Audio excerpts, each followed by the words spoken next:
Batu-batu ginjal ukuran 1-2 cm yang tidak terlalu kompleks, yang itu dengan fungsi ginjal yang masih baik, kita itu idealnya masih bisa dilakukan RIRS. PCNL sendiri itu kembali lagi sebenarnya bisa dijadikan pilihan juga untuk pasien. Dibikin lubang kecil di daerah pinggang, kemudian dengan alat khusus, dilakukan pemboran, tanda kutip, seperti pemboran masuk itu alat ke ginjal. Dengan akses yang kecil itu kita masuk langsung ke ginjalnya, langsung dapat mengakses batu di daerah ginjalnya. Keunggulannya sendiri itu bisa kita lakukan untuk batu-batu ukuran besar dan kompleks. Kebetulan kita bisa mengerjakan hampir seluruh kasus urologi, khususnya kasus-kasus pediatrik, kelainan bawaan ginjal karena hidronefrosis atau ginjal yang bengkak, kasus onkologi. Kita bisa mengerjakannya, bahkan juga kasus-kasus rekonstruksi dan kasus-kasus batu tentu dan kasus-kasus prostat. Tim kita cukup lengkap, sarana-prasarana kita juga cukup lengkap. Jadi alhamdulillah syukurnya kita bisa mengerjakan hampir seluruh kasusnya urologi.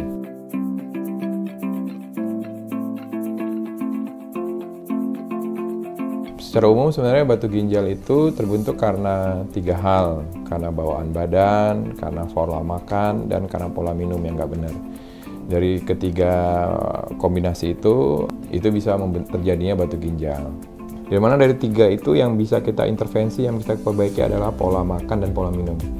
Khusus untuk pola minum, sebenarnya minum yang cukup banyak itu bagus, karena dengan adanya minum yang cukup, itu bisa melarutkan inti-inti batu yang terbentuk karena pola makan yang tidak benar ataupun bawaan badan kita gitu. Jadi dia bisa melarutkan calon-calon batu itu sebelum dia menjadi batu gitu. Jadi dengan pola minum yang cukup itu sangat-sangat membantu untuk mencegah di kemudian hari kita terkena batu ginjal. Sebenarnya batu ginjal itu gejalanya sekarang sangat bervariasi. Memang secara umum keluhan yang paling sering dari batu ginjal itu atau batu saluran kemih itu adalah sakit pinggang, kencing berdarah, atau bahkan kencing batu. Tapi kadang-kadang batu ginjal itu atau batu saluran kemih itu bisa tanpa gejala. Secara umum sih batu ginjal itu lebih sering pada usia 20, 30, 40 tahun dan bisa lebih sering terkena pada laki-laki sebenarnya daripada pada wanita. Secara statistik pada laki-laki lebih banyak. Di awal-awal penyakit tentu dia nggak berbahaya ya, tapi ketika dia dibiarkan berlarut dia bisa merusak suatu ginjal, bahkan bisa menyebabkan seorang itu jatuhnya ke gagal ginjal. Itu yang terburuk, atau yang malah salah satu yang paling beresiko kita bisa jatuh ke kondisi namanya urosepsis. Nah, itu bisa menyebabkan kematian. Ya, itu sih resiko-resiko terburuk dari seseorang dengan penyakit batu ginjal. Jadi sebenarnya kalau ada pasien dengan batu ginjal, kita tuh mengevaluasi dulu batunya itu ukurannya berapa, lokasinya di mana, seberapa keras batunya, seberapa kompleks batunya, seberapa rusak ginjalnya akibat batu. Jadi berbagai faktor-faktor itu menjadi pertimbangan untuk memilih pilihan-pilihan terapi yang terbaik pada seseorang yang terkena penyakit batu ginjal, yang emang di rumah sakit kita mempunyai opsi-opsi itu.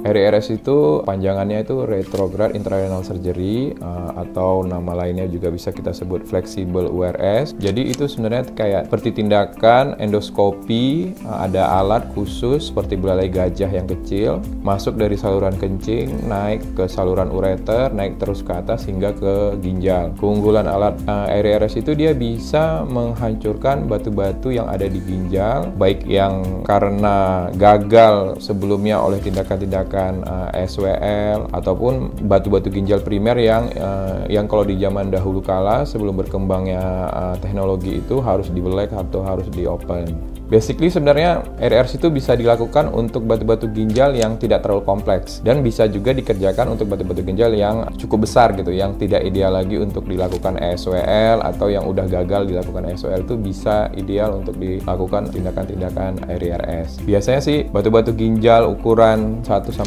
cm yang tidak terlalu kompleks, yang itu dengan fungsi ginjal yang masih baik, kita itu idealnya masih bisa dilakukan RIRS.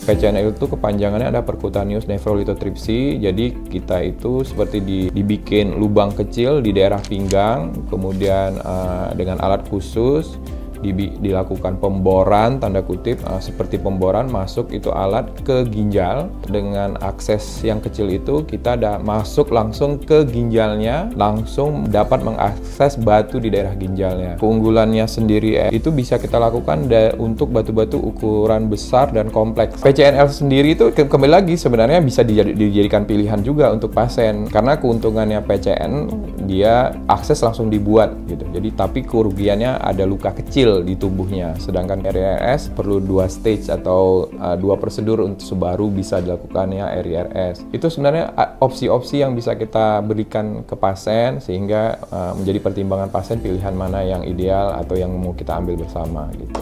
Penting menurut saya bagi kita semuanya harus sering melakukan medical check up yang rutin, kontrol yang rutin, konsultasi yang rutin ke dokter atau ke ahli urologi yang ada di sekitar atau yang terdekat lah. Jadi dengan begitu kita bisa mengetahui apakah kita ada resiko atau ada batu kecil atau batu ginjal yang tidak terdeteksi selama ini gitu. Karena takutnya kalau kita telat atau kita menghiraukan keluhan-keluhan yang kecil itu, tiba-tiba kita sadarnya ketika penyakit itu udah menjadi besar dan sudah merusak ginjalnya.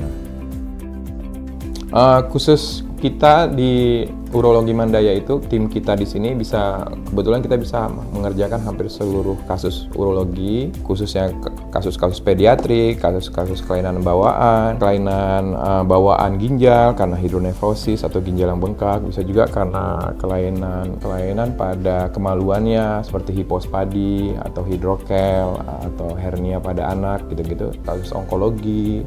Kita bisa mengerjakannya, bahkan juga kasus-kasus rekonstruksi dan kasus-kasus batu tentu dan kasus-kasus prostat. Tim kita cukup lengkap, sarana prasarana kita juga cukup lengkap. Jadi alhamdulillah syukurnya kita bisa mengerjakan hampir seluruh kasusnya urologi.